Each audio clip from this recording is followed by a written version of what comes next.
Super singer புகழ் சரண் அவர்கள் ரீசெண்டா ஒரு இன்டர்வியூல அவங்க வீட்டோட சூழ்நிலைய பத்தியும், அவங்க வீட்ல இருந்த விஷயங்கள பத்தியும் ரொம்பவே எமோஷனலா அழுதுகிட்டே நெறைய விஷயங்கள் ஷேர் பண்ணியிருக்காரு.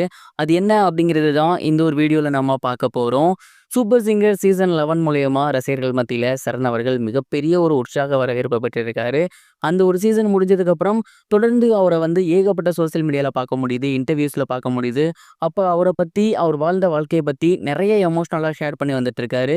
அந்த வகையில சமீபத்தில அவரோட வீட்ட பத்தி அவர் என்ன சொல்லியிருந்தாரு அப்டின்னா, "என்னோட வீடு அப்படிங்கிறது நீங்கலாம் நெனச்சு பார்க்க முடியாத அளவுக்கு ரொம்ப மோசமான ஒரு வீடு" அப்படின்னு தான் சொல்லணும். சாதாரணமா கூரை வீடு அப்படின்னு சொல்றதுல எனக்கு எந்த ஒரு கௌரவ குறைச்சலும் கிடையாது. ஆனா அந்த ஒரு கூரை வீடு எப்படி இருக்கும் அப்படின்னா, ஒரு மழை பெஞ்சா எங்களால தூங்கவே முடியாது. ஒழுகாத இடமே இல்ல அப்படின்னு தான் சொல்லணும். அங்கங்க ஒலிவிக்கிட்டே இருக்கும். மழை பெய்யுற டைம்ல எங்க அப்பா, அம்மா வந்து படுத்திருந்ததே கிடையாது. எந்திரிச்சு ஒரு ஓரத்துல நின்னுட்டு இருப்பாங்க. அந்த அளவுக்கு ரொம்ப ரொம்ப சின்ன வீடு. ரொம்ப கஷ்டப்படக்கூடிய ஒரு ஃபேமிலில இருந்து தான் நான் வந்திருந்தேன். அண்ட் அப்படி ஒரு வீட்ல தான் நான் வாழ்ந்திருந்தேன். அண்ட் இன்னைக்கு நான் இந்த அமௌண்ட் ஜெயிச்சதுக்கப்புறம் எனக்கு ஃபர்ஸ்ட்டு மனசுல தோணுன விஷயம், ஒரு நல்ல வீட ரெடி பண்ணணும் அப்படிங்கிறது தான். இந்த அமௌண்ட்ட வச்சு முதல் வேலையாக நான் அந்த ஒரு வீட்ட தான் ரெடி பண்ண போறேன். அவங்க நல்லபடியா படுத்து தூங்கணும். அதுதான். அண்ட் அதே மாரி இன்னொரு விஷயம் சொல்லணும் அப்படின்னா, சின்ன வயசுலேருந்து நான் படாத கஷ்டமே கிடையாது. படிக்கணும் படிக்கணும்னு நெறைய கஷ்டப்பட்டு படிச்சிருக்கேன். ஆனா அதுக்கு ஃபீஸ் கட்டுறதுக்கு கூட எங்க அப்பா வந்து அவ்வளோ கஷ்டப்பட்டுருக்காரு. எங்க அப்பாவும், அம்மாவும் இந்த அளவுக்கு கஷ்டப்பட்டு நிக்கல அப்படின்னா, கண்டிப்பா இந்த சரண் இங்க இருந்திருக்க மாட்டான் அப்படிங்கிற மாரி ரொம்பவே எமோஷனலா அழுதுகிட்டே பேசியிருந்தாரு. அண்ட் இந்த ஒரு விஷயம் இப்ப சோசியல் மீடியால ரொம்பவே வைரலா போய்க்கிட்டு இருக்கு. இது மட்டும் இல்லாம சரண் அவர்கள் என்ன சொல்லியிருந்தாரு அப்படின்னா, அண்ட் இப்போதைக்கு இருக்க அந்த ஒரு ஏழ்மையிலிருந்து கொஞ்சம் மேல வந்தாச்சு.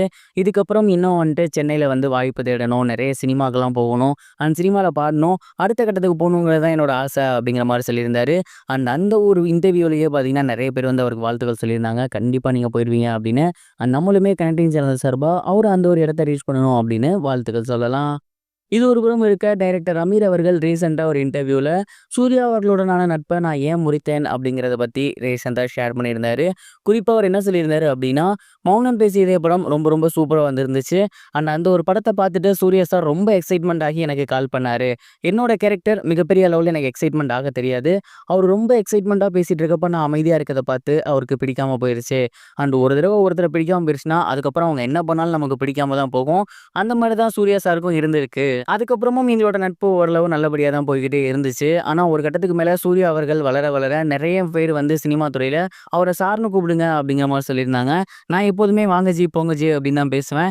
அண்ட் மறுபடியும் சார் அப்படிங்கிற ஒரு ப்ரெஷர் வரும்போது, அவர ஏன் நம்ம குறை சொல்லிட்டு நம்ம அவர்ட்ட பேசாம போயிருவோம் அப்படின்ட்டு தான் அவர விட்டு அப்படியே விலகி வந்துட்டேன் அப்படிங்கிற மாரி சொல்லியிருந்தாரு. அண்ட் இந்த ஒரு விஷயம் இப்ப ரொம்பவே வைரலா போகுது. கிட்டத்தட்ட பல வருஷம் கழிச்சு மௌனம் பேசியதே படம் மறுபடியும் ரிலீஸ் ஆக போகுது. அதனால தான் அந்த படத்தோட டைரக்டர் இப்படி ஒரு இன்டர்வியூவ ஷேர் பண்ணியிருந்தாரு.